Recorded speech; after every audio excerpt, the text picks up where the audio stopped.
Yo, what is up guys, it's me Eve again here playing Tokyo Ghoul Break the Chains. In today's video we're gonna take a look at the new character for the Taikusai event. So this is the Nishiki, who is the banner character. There's also Toka, who is a fragment character, but we're gonna talk about her in tomorrow's video on hers review as well. But in today's video, we're going to talk about the Nishiki here. He is a blue character, obviously an Anteiku unit. His design-wise, he looks pretty cool. His animations are actually pretty sick. To be honest, on Toka and Nishiki, on both of them, they actually cooked with the animations. For the sake of, like, in terms of this game, they actually are great. Obviously, we're not going to compare them to other games. But overall, in terms of his basic stats, he's great. I think CP-wise, 10, 11 in terms of attack is also great.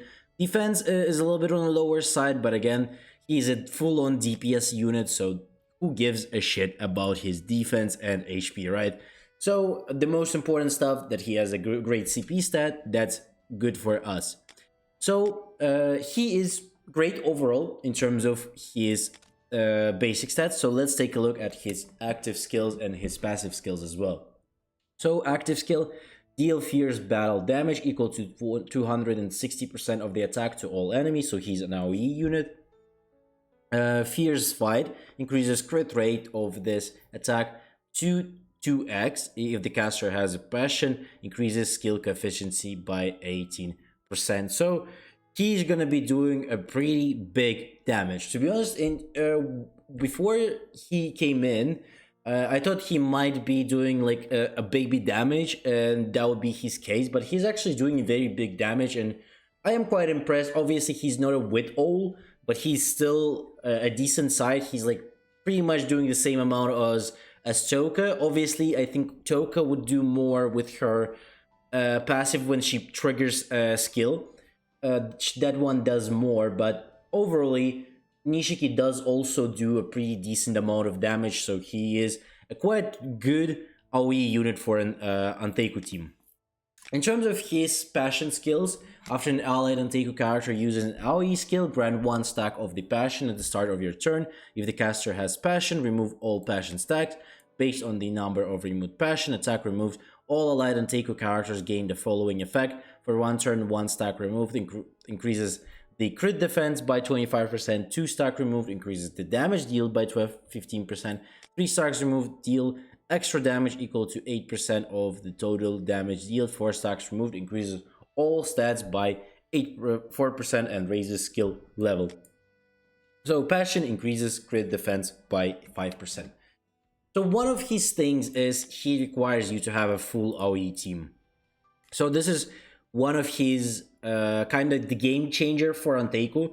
Previously, Anteiku was all about single target, but then we got the with all, so it got into a full-on like kind of going for that one shot on the third turn with the Team Hinami plus the with all combination. Now it's kind of going into just everyone being a full-on AoE type of team on Anteiku, and you need to one-shot everyone after 1 or 2 turns, basically. So he does require you to play a full team with AoE skill characters. So like single target characters don't suit to him. It's not that great with him. You need to have as many AoE characters as possible in his team. Otherwise, it's kind of pointless to even have him in the team if you're not going to be using AoE damage dealers. For each passion gain, reduces damage taken by allied and Anteiku character by 83%, stacking up to 5 times. For each passion effect removed, increases active skill damage of all of allied Anteiku character by 3%, stacking up to 5 times. When both effects reach their limit, raises the skill level, increases the crit defense by 5% again on the passion. Again, he does give a lot of buffs. I think that's in terms of good side, that is definitely great if you can proc it. But again, it's also only on the second turn. So like on first turn, you're still gonna be attacking with just purely what you had. You're not gonna get all of these buff on like first turn. So he's kind of more into like this is basically his damage is gonna be, all of his buffs is gonna be applied on the second turn, just to for killing the enemy team, and in that sense, it's also kind of like not really useful because again, if you're playing with a with all one-shot team, you're either way gonna team wipe the whole enemy team if you're starting first, and then it's kind of like you don't even need him in that sense only, and he's kind of becoming just a full-on stat stick, like a stat stick for the in terms of like CP. Like you don't have much of a use for him if you're just gonna be team wiping with all either way. There's no point in having him. I guess if you're like getting unlucky without like getting yourself the all, and then you can't one shot on the first turn. So you're like using him, Toka, and with all three AoE units like one by one, and then on the second turn you still don't need him. You still don't need all of these buffs because you're gonna do like if you're starting first in the current meta, it's all about CP, right? And with having CP advantage, if you just start first, it's guaranteed you're like 99% of the time you're gonna be winning. If you're starting first, 99% of the time you're winning. If you're having an actually good team building, you're gonna be winning all like 100% of the time. Sometimes it could be like something weird and you're not winning, but you should be able to win 99% of the time. So the thing is here, again, this is kind of pointless then, because on the second, like if you're with all, even if you do one attack and then you just do another attack with your Toka, you're already making them so low that even if they survive till the second turn, they'll probably not have enough like damage, or they don't have enough capacity to even kill you on the second turn. So you're either way gonna kill them. So these buffs are kind of pointless if you can't apply them right on the point when you are starting. So the thing is, currently with Anteiku, you need to get all of the buffs, like kind of like with all buff. Why everyone is still using Green Toka? Because Charm, even if for example, Uta can still remove it now, like right, the Uta is now the counter for Green Toka because he can remove the Charm. No one gives a shit, and people still use Green Toka because if you start first, that Charm does give a shit ton of buffs to your with all, and that's pretty much a team wipe. So even if you can see like fight yours with the Uta, you're still gonna be running Green Toka because she's still meta because of that incident, basically. But let's get into the third star. For each Anteiku character on the field, increases basic stats of all allied Anteiku characters by 4% and the caster's attack by 5% for every 2 buffs or debuffs. Allied Anteiku character have increases the caster's damage dealt by 3% up to 24%. And again, this is also like the only thing here that is good is actually him giving you buffs for just having an Anteiku characters on the field, because that doesn't need to wait until the next turn. And in that sense, a lot of his kit is kind of made to be played for like a longer game, right? So with Anteiku now in current meta, we're playing a fast game. You team wipe on first turn, on second turn, like if they kind of like 1 or 2 characters survive the first turn, you just finish them up on the second turn. And in that sense, you don't even need those buffs because you're gonna be finishing them on the second turn either way. Again, in the meta, fully CP meta, this is just pointless. Buffs that don't happen on the first turn are pointless, because those buffs, if you're applying them, if you're getting those buffs only on next turn, is kind of pointless. So in that sense, I mean, his kit is not bad.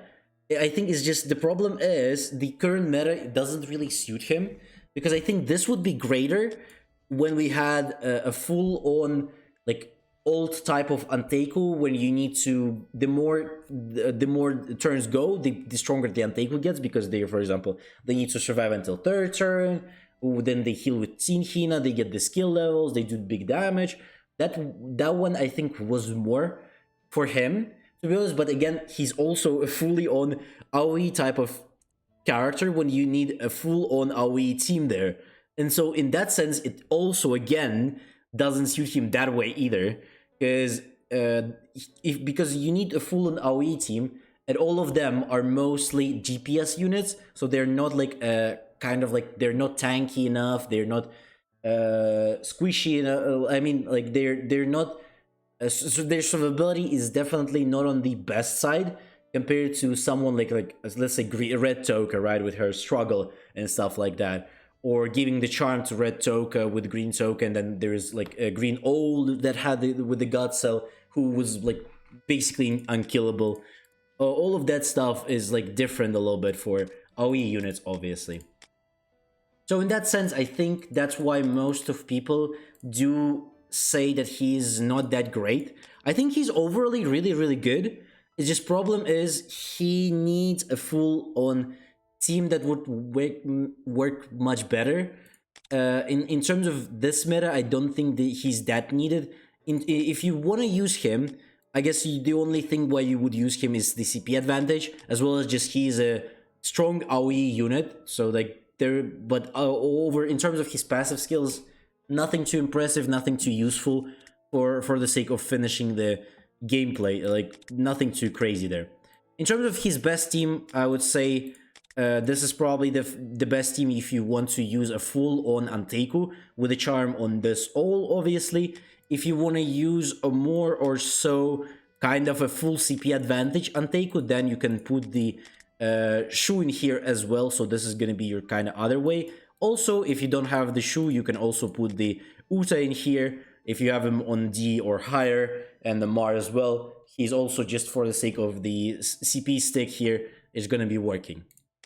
But again, also another thing, you also don't even need you don't need Nishiki, because again, he's just playing for the sake of, if you're putting Nishiki for the sake of CP, then you don't even need him. You can just put this Uta again into this team, and this is gonna work just fine. This is gonna be pretty much the same. You put the charm onto this Uta and just attack with these two, while this Uta gets the damage onto his face, and he just doesn't give a shit about that damage. So for the most part, I think you don't really need Nishiki. Again, for the sake of CP, you can get him. He's a great AoE damage dealer, don't get me wrong. He's actually doing a very big damage, but you don't really need him that much. So pretty skippable character. If you want, for the sake of collection, you can get him and skip him. Other than that, you can just skip him. For those who are on the TGA side, though, he's gonna be a great unit because you don't have with all. So you have these two, you'll have the charm, and you can put, for example, someone like, I don't know, a cannon there, or Sen in here, just for the sake of some, survivability, so that he can put the provoke up, and your AoE units are gonna survive longer. So this is something that you can run in your TGA side, and I think this is gonna work pretty fine as well. He's really good for the TGA side, because on TGA side you don't have with all again, and that's a huge disadvantage compared to the Break the Chain side. But again, soon you will get him as well, so don't worry. But for now, the Nishiki will be a really good unit, definitely better than Toka in the current meta as well. So also, I don't think TGA side got the Red Toka yet, so Nishiki is going to be better, and this is something that you can kind of run on your TGA side for the Nishiki as well. Other than that, hopefully you liked the video. Don't forget to like, subscribe, leave a comment, as well as tune in for the streams. I do stream every other day, so I try to do those. I unfortunately can't stream every day anymore, but I'll try to do as many streams as possible. Also, you can tune in to the Discord so that you don't miss the content that I output on the channel, as well as you don't miss the streams. Also, I always post notifications beforehand in there, and hopefully you have a great day. I'll see you on the next one.